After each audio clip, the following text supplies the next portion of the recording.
ভিডিওটি না টেনে সম্পূর্ণ দেখুন এবং হাসতে হাসতে দাঁত খুলে গেলে কর্তৃপক্ষ দায়ী নয়। আচ্ছা পেঁচি বলতো কোন শাড়ি পরে না? এ আবার কেমন প্রশ্ন? সব শাড়ি তো পরে। আমি বলবো কোন শাড়ি পরে না? বল দেখি ফেলু। এর উত্তর হবে মশারি পরে না। সাব্বাস ফেলু, ঠিক উত্তর দিয়েছিস তো। আচ্ছা আমি একটা থেকে প্রশ্ন ধরছি, তুই বলতো কোন দেশে মাটি নেই? এ তো খুব সহজ প্রশ্ন রে ফেলু। এর উত্তরটা হবে সন্দেশে মাটি নেই। এই তোরা সবাই চুপ কর, স্যার আসছে।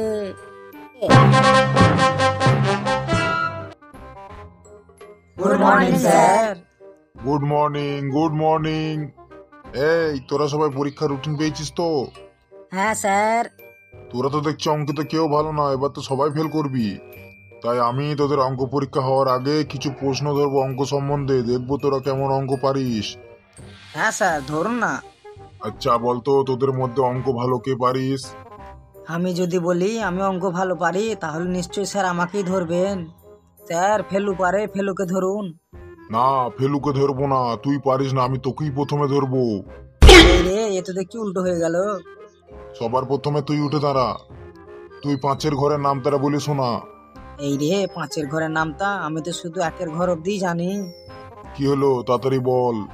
স্যার বলছি 5 একে 5, 5 দুগুণে 5, 3 5-এ 5, 4 5-এ 5, 5 5-এ 5, 5 6 5। আরে থাম থাম থাম, তোকে 5-এর ঘরে নামটা বলতে বলেছি বলে তুই সবেতেই 5 নিয়ে আসছিস। তুই বেঞ্চের উপর উঠে দাঁড়া। আচ্ছা তোদের মধ্যে কেউ পারবি 5-এর ঘরের নামটা? স্যার আমি বলবো। তুই পারবি বাবা নইনটে? হ্যাঁ স্যার পারবো। ঠিক আছে, বলে শোনা দেখি। স্যার 5 একে 5, 5 দুগুণে 10, 3 5-এ 15, 4 5-এ 20, 5 5-এ 25, 5 6 30, 5 7-এ 35, 5 8-এ 40, 5 9 45, 5 10-এ 50। বাহ বাহ নন্টে, খুব সুন্দর বলেছিস। আচ্ছা পেঁচি, এবার তুই উঠে দাঁড়াতো। বলুন স্যার কি বলতে হবে? তুই বল 10 বছর আগে যদি রামের বয়স 10 হয় তাহলে 10 বছর পর রামের বর্তমান বয়স কত হবে? এই পুঁটি কোথায় গেল রে? জানি না স্যার, দৌড়ি তো পালিয়ে গেল, কোথায় গেল কি জানি। মনে হয় খুব হাগা লেগেছে তাই হাঁক দিয়ে গিয়েছে। স্যার বলবো 10 বছর পর রামের বর্তমান বয়স কত হবে? তুই আগে বল, তুই কোথায় গিয়েছিলিস? স্যার আমাদের পাশের রুমে রাম পড়ছে, তাই রামকে জিজ্ঞেস করতে গেছিলাম ওর এখন বয়স কত। স্যার 10 বছর পর রামের বর্তমান বয়স হবে 30 বছর। আচ্ছা তোদের মধ্যে ভাগ অঙ্ককে পারিস বলতো? আগের বার পারবো না বলেছিলাম বলে স্যার আমাকেই ধরেছিল, এবার আর বলবো না। স্যার আমি ভাগ অঙ্ক পারি, ফেলু পারে না। আচ্ছা তাহলে তুই বল। কেন স্যার, আমি তো পারি, ফেলু পারে না, ফেলুকে ধরুন। না, ভাগ অঙ্ক যে পারে না তাকে ধরে লাভ নেই, তুই পারিস তুই বলবি। এই রে, আবারও কেস খেলাম। তুই বল, যদি 20 টাকা 4 জনকে ভাগ করে দিই তাহলে এক একজন কত টাকা করে পাবে? স্যার কোনো টাকাই পাবে না। আরে প্রশ্নটা ভালো করে বোঝ। ধর আমার কাছে 20 টাকা আছে, তোদের আমি 4 জনকে যদি দিই তাহলে এক একজন কত টাকা করে পাবি তোরা? স্যার বললাম না, কোনো টাকাই পাবো না। কেন টাকা পাবি না কেন তোরা? স্যার আপনার হাতে টাকা পড়লে সেই টাকা তো আমরা কোনোদিনই পাবো না। তুই তো দেখছি আমার মাথাটা খারাপ করে দিবি। তোকে আজ আমি মেরেই ফেলবো।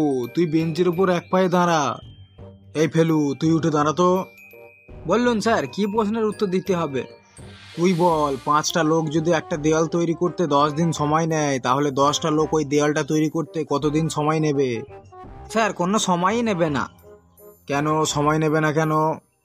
কারণ স্যার 5 জন লোক আগে থেকেই যে দেয়ালটা তৈরি করে রেখেছে। কি ভয়ঙ্কর উত্তর রে বাবা, তুইও বেঞ্চের উপর দাঁড়া।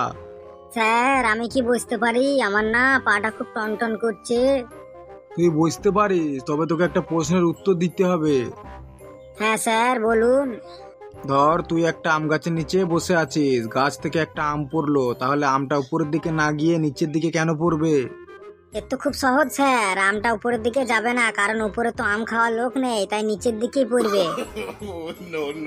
আমি কি বসবো স্যার, আমার না পায়ে খুব ব্যথা করছে। ঠিক আছে, তুই আমার একটা প্রশ্নের উত্তর দিলে তোকে বসতে দেব। বলুন স্যার, কি প্রশ্নের উত্তর দিতে হবে? তুই a স্কোয়ার প্লাস b স্কোয়ারের সূত্রটা বল। স্যার অঙ্ক পড়াতে পড়াতে ইংরেজিতে কেন যাচ্ছেন? আরে গাধা, এগুলোই তো অঙ্ক, এই সূত্র ছাড়া তুই অঙ্ক করতে পারবি না। কি বলেন স্যার, এগুলো নাকি অঙ্কের মধ্যে পড়ে? এতদিন জেনে এসেছি এবিসিডি শুধু ইংরেজিতেই পড়ে, অঙ্কেতেও পড়ে, আজ প্রথম জানলাম। তুই পারবি কিনা সেটা বল। মানে স্যার, পারবো না। তাহলে তুই ওইভাবেই দাঁড়িয়ে থাক। তোদের মধ্যে কেউ পারবি এ স্কোয়ার প্লাস বি স্কোয়ারের সূত্র? স্যার আমি বলবো। বল বাবা নন্টে, বল। Sir a square plus B স্কোয়ারের সূত্র হচ্ছে এ মাইনাস বি তার whole square plus 2ab। Very good Nonte. Sir আমি একটা প্রশ্ন করব? তোরও আবার প্রশ্ন আছে নাকি রে? তা বল দেখি তোর কি প্রশ্ন। স্যার একটা লোক সকালবেলা ঘুম থেকে উঠে উত্তর দিকে 2 কিলোমিটার যায়, তারপর সে ডান দিকে ঘুরিয়ে আবারও 2 কিলোমিটার যায়, তারপর সে পিছনে ঘুরে 1 কিলোমিটার যায়, আবার বাঁ দিকে ঘুরিয়ে 3 কিলোমিটার যায়। তাহলে বলুন তো লোকটা এখন কোথায় আছে? কোথায় আছে কি করে বলবো রে? যদি বলতিস কোন দিকে মুখ করে আছে তাহলে বলা যেত, কিন্তু কোথায় আছে কি করে বলবো? স্যার তাহলে পারবেন না উত্তরটা? আমি বলবো স্যার, তাহলে লোকটা এখন কোথায় থাকবে? বল দেখি। স্যার লোকটা এখন জঙ্গলে আছে। কেন জঙ্গলে কেন আছে? কারণ স্যার লোকটি ঘুম থেকে উঠতেই চলে এসেছে, আর ঘুম থেকে উঠতে হাগা লেগেছে, তাই সে এখন জঙ্গলে হাইক দিয়ে গিয়েছে। তোদের মতো ছাত্র পেলে আমার মাথাটা এমনিই খারাপ হয়ে যাবে। স্যার আমি কি বসবো? আমার হাত পা গুলো ঝিনঝিন ঝিনঝিন করছে। ঠিক আছে পুঁটি, তুই আর একটা প্রশ্নের উত্তর দে। ধর তোর কাছে 4টে আপেল আছে, আমি যদি 4টে আপেল নিয়ে নিই তাহলে তোর কাছে এখন কি থাকবে? স্যার বুঝতে পারলাম না, আর একটু ভালো করে বলুন না।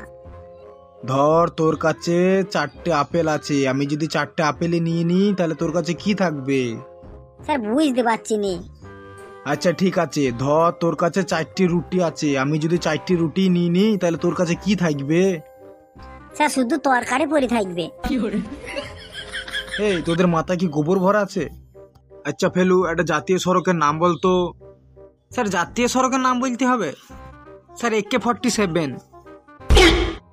আরে গাধা, AK-47 হবে না, ওটা NH-47 হবে। স্যার আমি আর পাচ্ছি না, আমাকে একটু বসতে দিন না। ঠিক আছে, এটাই তো লাস্ট প্রশ্ন, এর উত্তরটা তুই দিতে পারলে তাহলে তোকে ছেড়ে দেবো। তুই বলতো কাল কত প্রকার? স্যার কাল হচ্ছে 4 প্রকার, সকাল, বিকাল, আগামীকাল আর গতকাল। স্যার আমি বসবো? আচ্ছা ঠিক আছে, তুই আর একটা প্রশ্নের উত্তর বল। তুই বলতো একটা মাঠে 10টা ভেড়া চড়ছে, যদি 4টে ভেড়া চলে আসে তাহলে ওখানে কটা ভেড়া থাকবে? স্যার একটাও ভেড়া থাকবে না। কেন থাকবে না কেন? কারণ স্যার একটা ভেড়া যেদিকে যাবে বাকি সব ভেড়াই সেদিকে যাবে। তুই জানিস আমাদের ক্লাসেও একটা ভেড়া আছে? কই স্যার, দেখিনি তো কোনোদিন। দেখবি কি করে, তুই নিজেই তো একটা ভেড়া।